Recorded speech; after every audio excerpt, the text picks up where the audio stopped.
Béni soit le Seigneur, alléluia. Donc nous revenons sur notre enseignement qui concerne la connaissance qui est une clé pour la croissance spirituelle et la croissance personnelle.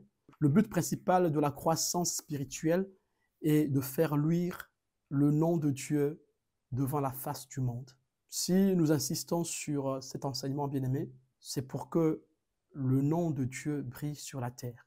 Et c'est l'un des devoirs que Jésus nous a laissés. Faire connaître le nom de Dieu, proclamer. Dieu veut un peuple qui proclame son nom. Et pour proclamer le nom de Dieu, pour faire briller le nom de Dieu avec efficacité, il faut la connaissance de ce Dieu. Amen. Voilà pourquoi nous insistons sur ce thème. Et nous avons vu dans plusieurs prophéties au sein d'Israël, surtout Ésaïe, qui parle de la lumière qui frappe un peuple qui marchait dans les ténèbres. Une fois que ce peuple est frappé par la lumière qui vient du ciel, les ténèbres au milieu de ce peuple se dissipent. Et cette lumière, bien-aimée, c'est la connaissance. Cette lumière, c'est le Christ. Car Jésus lui-même, il dit, « Je suis la lumière du monde ». Cette lumière, c'est la connaissance de Dieu. Car Jésus est l'image du Dieu vivant. Il est venu pour nous révéler le Père.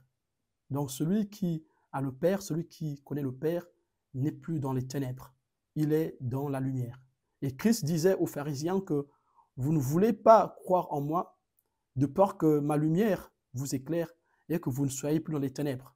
Vous avez peur que vos ténèbres soient révélées par la lumière. Donc ceux qui reçoivent la lumière de Dieu, bien-aimé, sont intelligents, ils deviennent intelligents.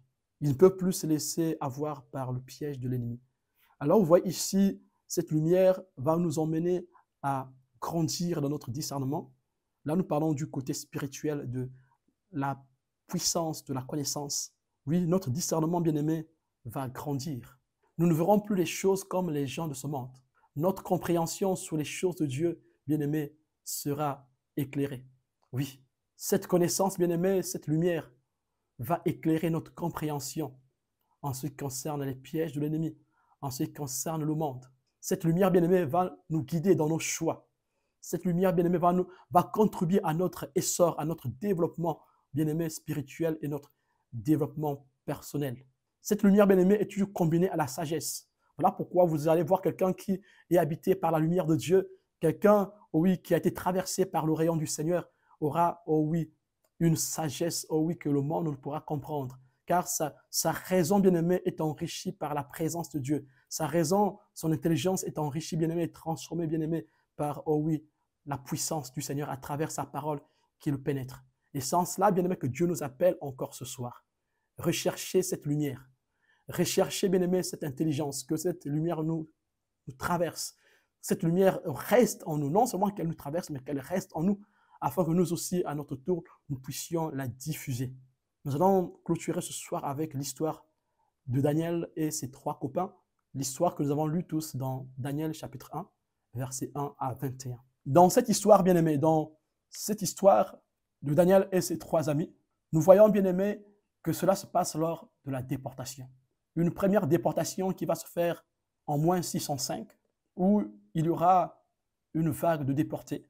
Une partie des ustensiles du temple seront emportés à Babylone par le roi Nebuchadnezzar. Et pendant, bien aimé, cette occupation du monarque babylonien, il va prendre au sein du peuple quelques ustensiles et il va emmener avec lui certains princes triés sur le volet. Et bien aimé, ces princes viendront des familles royales et des familles nobles de la place. Et parmi ces princes bien-aimés, nous trouverons alors Daniel.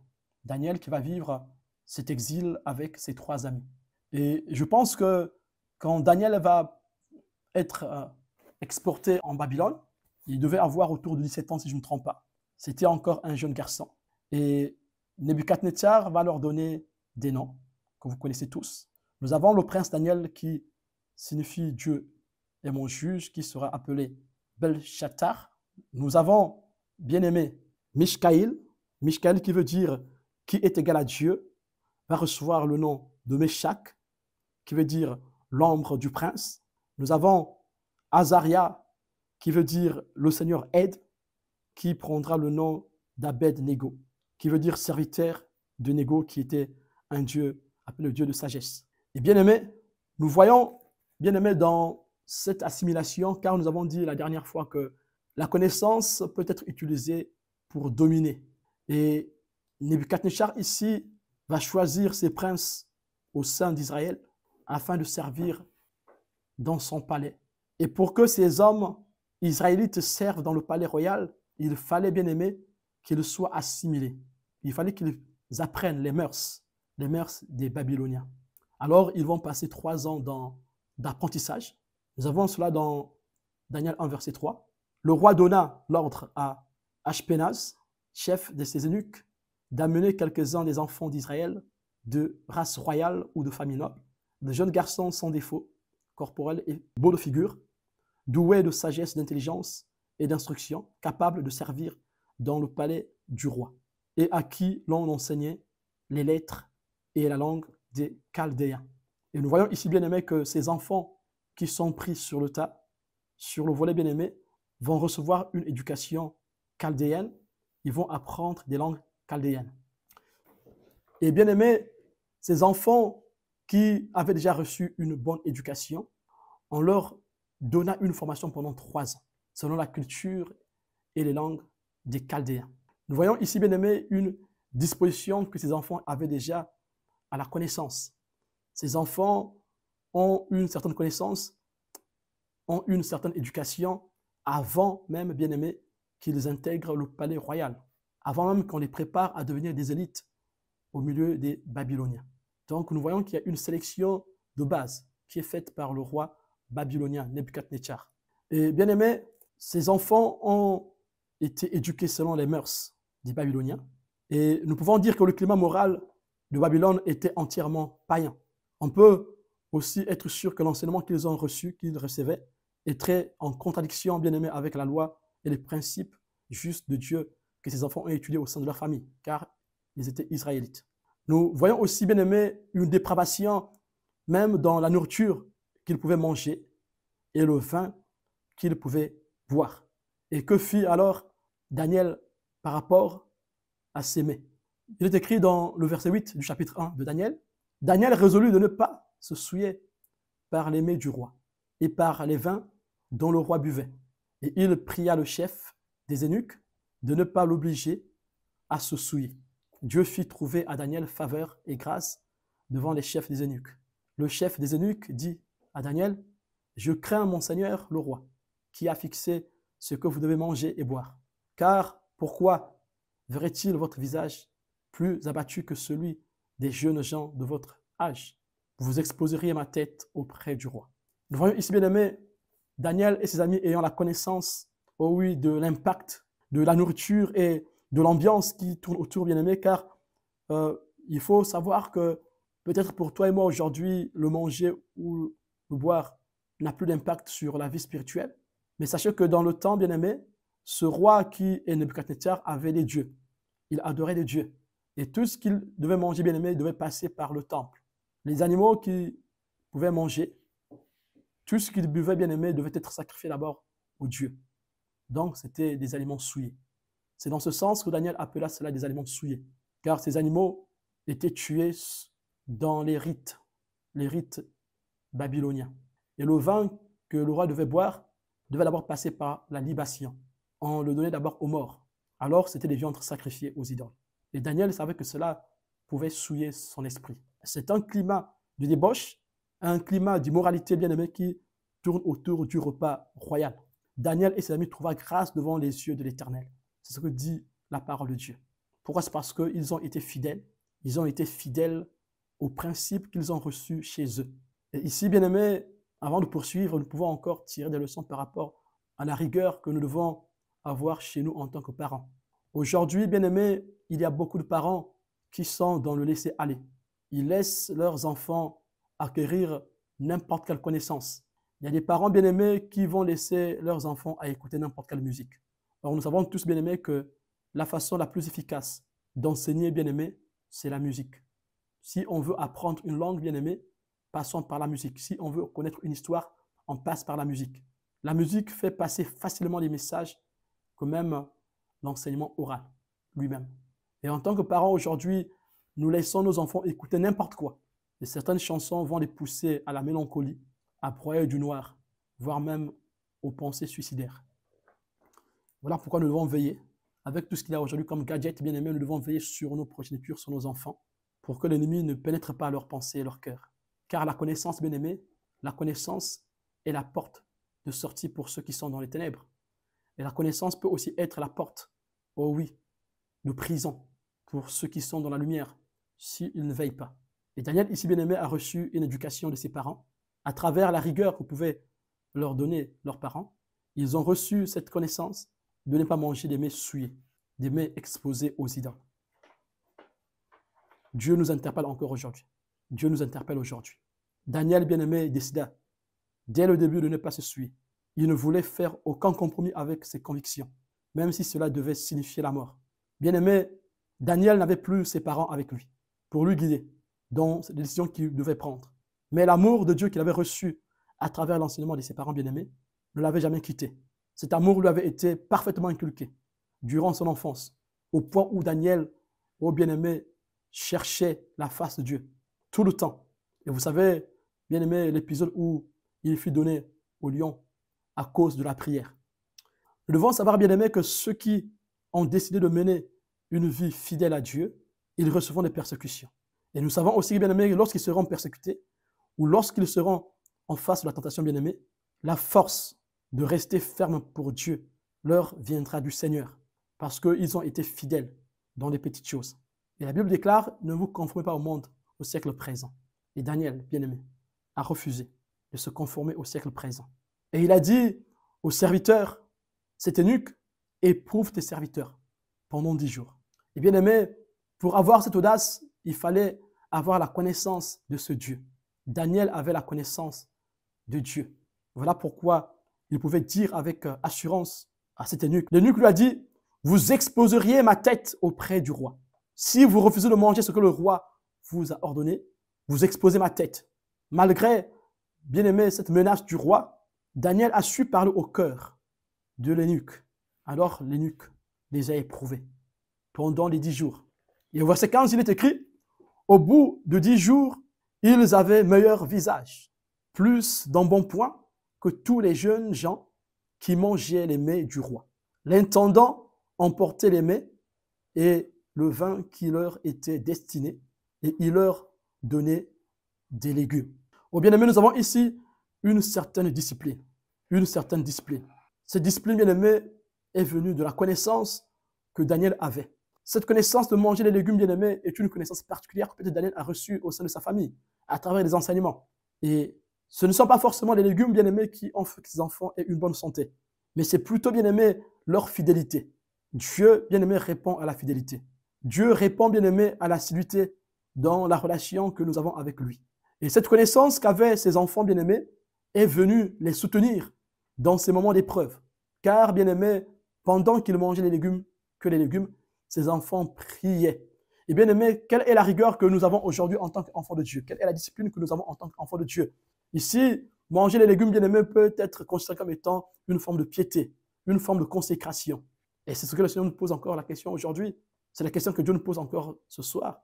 Quelle est notre discipline, notre piété dans notre relation avec Dieu? Nous voulons recevoir la connaissance de la part de Dieu. Quelle est notre disposition? Nous voulons nous développer spirituellement. Nous demandons à Dieu de bénir l'Église par les dons spirituels, les dons de miracles, les dons, de prophétie, les dons de guérison, les dons de connaissance, d'intelligence, de science. Mais quelle est notre disposition, bien-aimés? C'est la question que Dieu nous parle encore, que Dieu nous pose encore ce soir. Sommes-nous disposés, bien-aimés, à recevoir la science et l'intelligence de Dieu?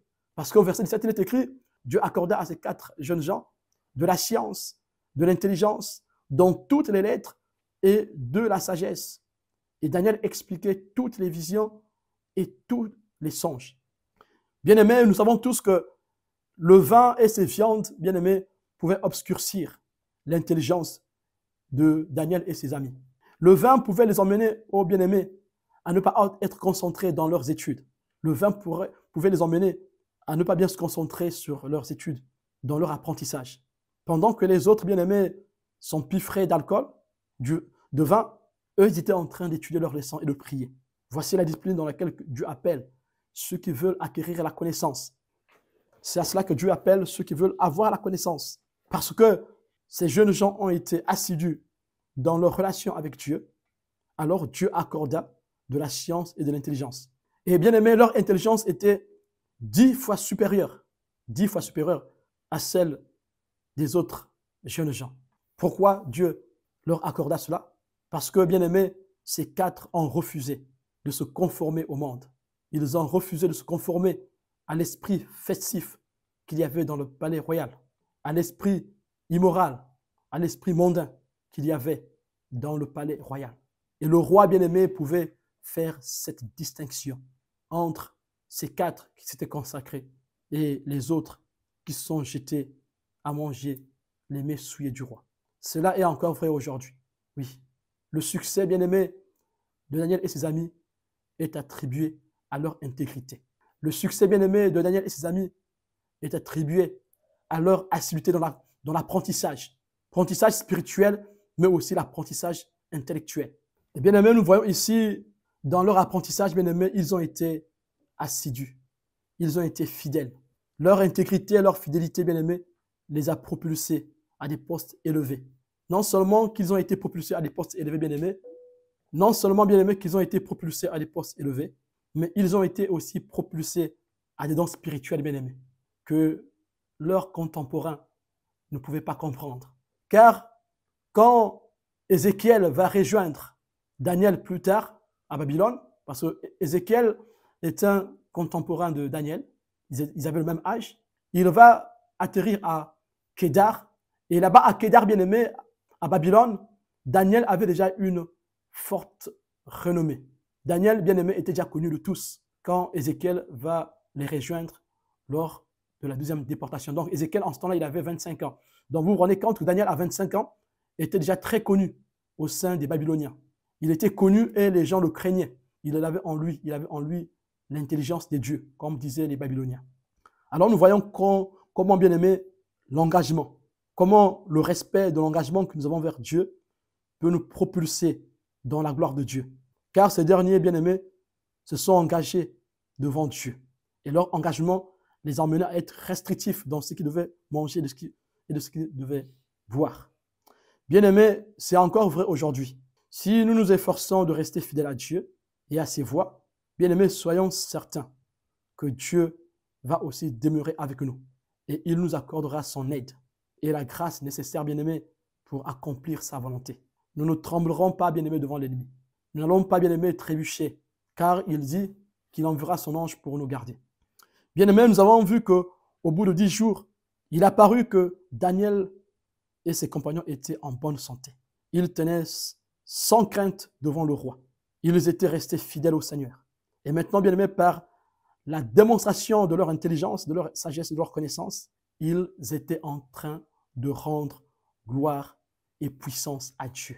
Ils étaient en train de faire briller le nom de Dieu au sein des Babyloniens. Et cette intégrité, cette fidélité va les poursuivre. Quand ils vont, oh oui, recevoir des postes élevés de satrape, de premier ministre et de conseiller, d'intendant bien-aimé, ils vont encore faire briller le nom de Dieu dans leur assiduité. C'est à cela, bien-aimé, que Dieu nous appelle. Dieu nous appelle à faire briller sa face sur terre. Pour les enfants aussi, peut-être qui nous écoutent, qui m'écoutent ce soir, Daniel et ses amis étaient assidus dans les études. Ils étaient concentrés. Et pour Daniel et ses amis, échouer était une honte, pas pour eux, mais une honte pour le nom de Dieu. Alors, ils devaient rester concentrés dans leurs études afin de ne pas faire honte au nom de Dieu. Et c'est parmi les facteurs que nous avons vus en ce qui concerne la foi. Se préoccuper de l'honneur du nom de Dieu. La personne qui se préoccupe de l'honneur du nom de Dieu, bien aimé, aura une foi triomphante. Une foi qui triomphe du monde. Une foi qui triomphe du mal. Et ici, bien aimé, Daniel va démontrer cela. Ses amis également. Et si quelqu'un veut lire Ézéchiel 14, verset 14, on va voir comment leur témoignage va impacter la vie d'Ézéchiel. Ézéchiel sera impacté par le témoignage de Daniel. Nous rendons grâce à Dieu. 14, verset 14. S'il s'y trouve ces 3 hommes, Noé, Daniel et Job, eux auront la vie sauve à cause de leur justice, déclare le Seigneur. Amen. Amen. Et Ézéchiel ici témoigne la justice de Daniel. Il va mettre au même pied d'égalité Noé, Job, bien-aimé, et Daniel. Daniel est au même pied d'égalité que Noé et Job. Nous savons tous que Noé a été trouvé juste.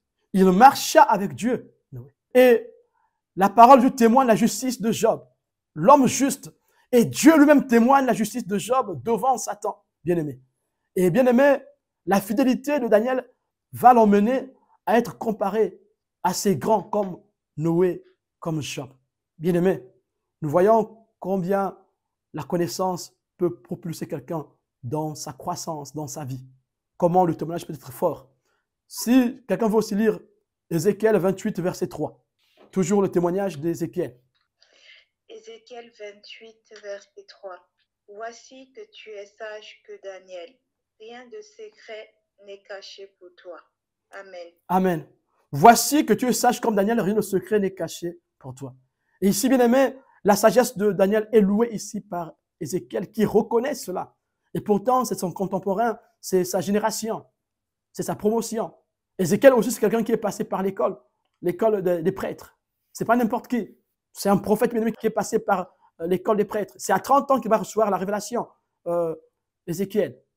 Mais il va témoigner de la sagesse de Daniel. Il témoigne d'abord de la justice de Daniel en le comparant à Noé et à Job. Et cette fois-ci, il témoigne maintenant de sa sagesse. Bien-aimé, la connaissance, la connaissance. Bien-aimé, non seulement que Daniel avait la connaissance de son Dieu, mais il avait aussi acquis la connaissance des Babyloniens. La connaissance des Babyloniens, bien-aimé, c'est ce que toi et moi, nous étudions à l'école. Les enfants, ce que vous étudiez à l'école, c'est ce qu'on appelle la connaissance des Babyloniens. Mais Daniel savait faire le juste milieu. Nous avons vu dimanche ce que disait ce rabbin, que celui qui recherche la connaissance au détriment d'une vertu est semblable à un voleur. Oui, celui qui recherche la connaissance, celui qui acquiert une connaissance au détriment d'une vertu est semblable à un voleur.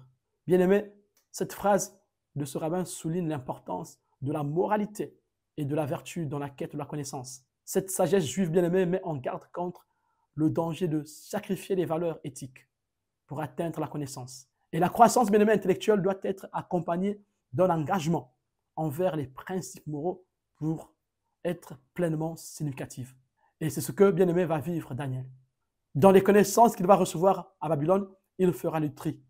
Il prendra bien-aimé ce qui est bon pour son âme, ce qui n'est pas contradictoire à la connaissance de Dieu qu'il avait acquise chez ses parents. Et à maintes reprises, bien-aimé, il sera confronté à de l'idolâtrie. Mais il va tout refuser, lui et ses amis. Bien-aimé, c'est à cela que Dieu nous appelle. Dieu nous appelle à cela, à prendre ce qui est bon à Babylone. Prenons ce qui est bon dans ce monde et refusons, bien-aimé, ce qui n'est pas bon. Et c'est en cela que, bien-aimé, nous allons recevoir le témoignage de Dieu, le témoignage de l'Esprit. C'est en cela que nous aurons un esprit supérieur.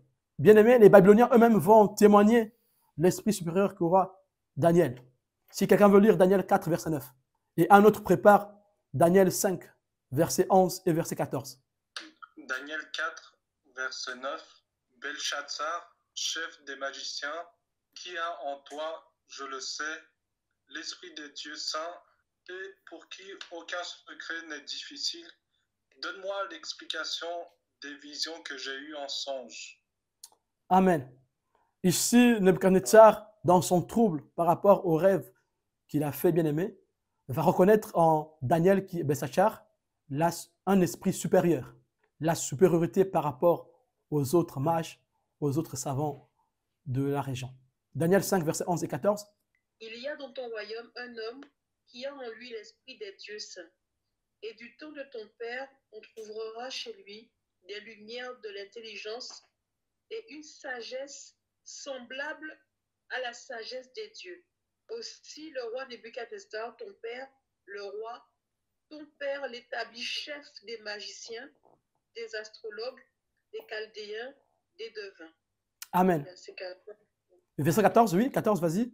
Alors, verset 14. J'ai appris sur ton compte que tu as chez toi l'esprit des dieux et qu'on trouve chez toi des lumières, de l'intelligence et une sagesse extraordinaire. Amen. Amen. Et cette fois-ci, bien aimé, c'est une génération plus tard. Belshazzar, qui est le fils de Nebuchadnezzar, qui va, lui, à son tour, reconnaître la supériorité de l'esprit de Daniel sur les autres.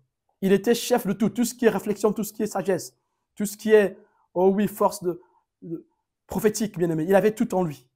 Dieu l'avait élevé. Nous avons ici une élévation spirituelle au travers des dons qu'avaient reçus Daniel et ses amis. Mais nous avons aussi une élévation temporelle, car Daniel occupait des rangs, des postes très élevés. Daniel était un haut cadre, un haut fonctionnaire au sein de Babylone. Et cela a créé de la jalousie au sein des autres fonctionnaires. Donc nous voyons ici, bien-aimés, comment la connaissance peut propulser les enfants de Dieu à la gloire.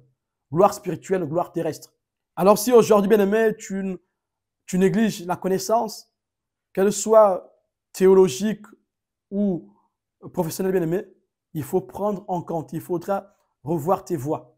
Nous devons rechercher la connaissance sur les choses de Dieu, prendre du temps dans l'étude des Écritures, aller en profondeur, bien-aimé, dans nos études personnelles. Quand nous allons à l'église, prenons des notes. Nous avons écouté une prédication à l'église, approfondissons, bien-aimé, notre étude, ce qui a été enseigné à l'église, approfondissons. Bien-aimé, ici, il ne s'agit pas d'aller écouter n'importe quoi sur Internet. Daniel a refusé d'écouter n'importe quoi. Daniel avait une intelligence sélective. Daniel avait une connaissance sélective. Il ne prenait pas n'importe quoi. Daniel n'a pas fait de la divination comme faisaient les mages et les satrapes. Daniel a prophétisé. Et quand on lui disait qu'il avait les esprits des dieux, il leur disait clairement que ça ne vient pas de moi. Pas parce que je suis grand que j'ai reçu cela, c'est parce que le Dieu des cieux qui a créé le ciel et la terre m'a fait grâce de comprendre cela. Et Daniel montrait aux Babyloniens que ce qu'il recevait ne venait pas de son intelligence. Cela venait de la pure grâce de Dieu. Mais sauf que pour recevoir cette grâce, il faut être disposé. Pas de compromis, pas de mélange, pas de syncrétisme.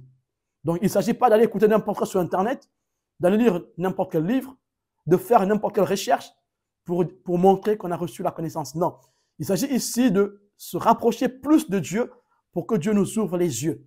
Nous devons être, bien aimés, une génération des gens qui ont les yeux ouverts, qui voient les choses. Voilà. Et ici, bien aimés, ça dépasse le don prophétique. Celui qui a les yeux ouverts, c'est quelqu'un qui est dans une relation. Donc, ça dépasse le don prophétique. Le don, bien aimé, peut être ponctuel. Dieu peut décider de se manifester de façon ponctuelle. Alors, tu vas faire des rêves qui vont se réaliser. Mais Dieu veut, cette fois-ci, que ça ne soit plus ponctuel, que ce soit une relation, une vie, où on peut communiquer avec Dieu, où on peut poser des questions à Dieu. On n'attend plus des rêves. On n'attend pas seulement de faire des rêves pour que Dieu nous parle. On peut parler à Dieu pendant qu'on marche. On peut discuter avec Dieu. Dieu peut nous faire passer un message pendant que nous marchions. Ce n'est plus un rêve qu'on attend. Non, non, non, non, non, non. C'est maintenant une communication directe, comme avaient les prophètes dans le temps. Jérémie avait cette relation, bien-aimé. Ézéchiel avait cette relation. Ésaïe avait cette relation avec Dieu. Moïse avait cette relation avec Dieu. C'est en cela que Dieu nous appelle, bien-aimés. Une connaissance profonde de notre Dieu. Mais cela va se passer par l'étude de la Bible. Bien-aimés, vous allez demander à toutes les personnes qui ont reçu des dons exceptionnels de la part de Dieu, ces gens vous diront que ces dons sont venus par l'étude des Écritures. Ils ont étudié de façon particulière la parole de Dieu. Ils se sont imprégnés de façon particulière des Écritures. C'est en cela, bien-aimés, que les dons vont grandir en nous. Car nous devons exercer les dons. Oui, nous recherchons les dons, bien-aimés. Une fois que nous avons reçu, bien-aimés, nous devons les exercer. Pour que ces dons grandissent, il faut les exercer. C'est dans l'étude. Je ne dis pas dans la lecture, bien-aimé. Il y a une différence entre l'étude et la lecture de la parole. Nous pouvons lire la parole sans pourtant rentrer en profondeur de cette parole et recevoir, bien-aimé, les profondeurs de la parole. Bien-aimé, nous pouvons encore dire ce soir que la connaissance joue un rôle crucial dans la croissance, tant spirituelle que temporelle. Bien-aimé, dans le contexte spirituel, elle peut s'exprimer par une compréhension plus profonde des Écritures, plus profonde, oh oui, des enseignements sacrés, des principes éthiques, de la recherche de la vérité. Bien-aimé, sur le plan temporel, la connaissance peut être acquise par une éducation formelle, comme nous l'avions dit dans les études de Daniel. Ils sont consacrés dans les études. Cette connaissance peut aussi venir sur le plan informel, comme nous l'avions expliqué dimanche dernier. On peut étudier de façon informelle, passer son temps sur Internet pour étudier des cours, pour étudier des métiers, bien-aimés. Cela peut aussi venir, cette connaissance peut aussi venir par l'expérience professionnelle ou encore par la curiosité intellectuelle, à travers nos lectures. Au lieu de passer du temps sur Facebook à voir les photos des gens, ou à faire le Congo ça sur Facebook ou sur TikTok, voir ce que les gens ont fait, là où étaient les gens pendant le week-end, bien-aimés. Prenons ce temps pour honorer Dieu. Honorer Dieu dans la connaissance professionnelle, honorer Dieu dans la connaissance spirituelle.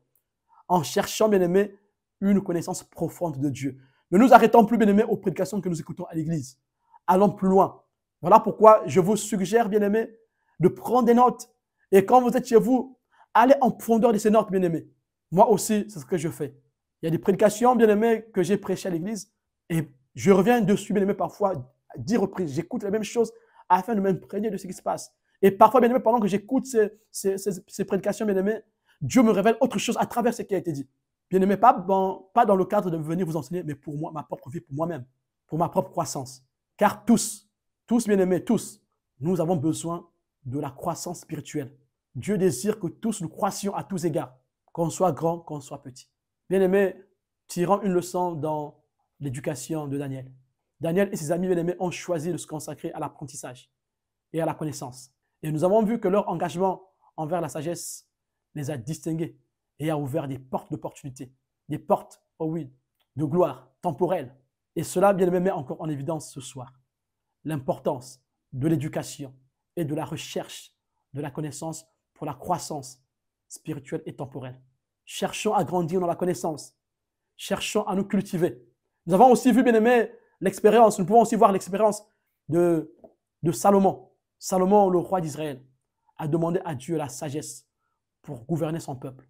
Dieu l'a exaucé et Dieu lui accorda une sagesse exceptionnelle, ce qui a conduit, oh oui, à la prospérité dans son royaume. Il recevait, bien aimé, des dons de partout, grâce, oh oui, à la sagesse qu'il avait.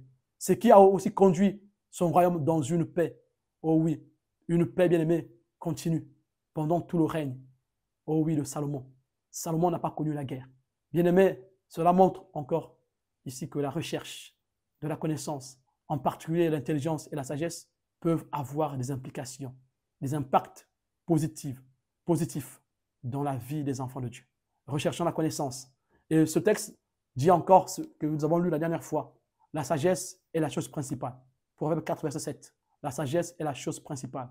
Acquiert la sagesse et avec tous tes biens, acquiert l'intelligence. Vendons tout ce que nous avons pour rechercher l'intelligence. Ce que nous avons, c'est ce qui nous perd le temps pour ne pas chercher Dieu. Prenons ce temps, bien-aimé, pour chercher Dieu. Le temps que nous passons dans le divertissement. Prenons ce temps pour chercher Dieu. Alors nous allons croître spirituellement. Prenons ce temps pour chercher la connaissance dans nos professions, dans nos études. Alors, bien-aimé, nous ne serons pas la queue, mais nous serons la tête. Car Dieu déclare que tu seras la tête et non la queue. Cette parole est vraie encore ce soir pour chacun de nous. Dieu veut nous élever dans les dons spirituels. Dieu veut nous élever dans nos professions. Dieu veut que nous soyons, oui, la tête, mais que chacun comprenne cela. Nous allons prier ensemble, bien-aimés, pour que cette parole rentre dans nos cœurs, pour que Dieu nous donne la connaissance. Alléluia. Et nous avons, bien-aimés, dans la Bible, Dieu a rempli Beth-Salem d'intelligence pour tous les ouvrages. Dieu peut te rendre toi aussi intelligent pour ton métier, pour ta profession. Et nous savons que dans Marc 9, 23, il est écrit « Tout est possible à celui qui croit ». Alléluia. Et ce qui est impossible aux hommes est possible à Dieu. Marc 10, verset 23. Alors recherchons la sagesse, recherchons la connaissance, recherchons l'intelligence. Car la réflexion veillera sur toi. L'intelligence te gardera. Oui, bien-aimé, l'intelligence nous gardera. Selon Proverbe 2, verset 11. Alors nous allons prier ensemble. Nous allons prier ensemble avant de clôturer. Que Dieu nous bénisse avec son intelligence afin de nous garder dans toutes les situations.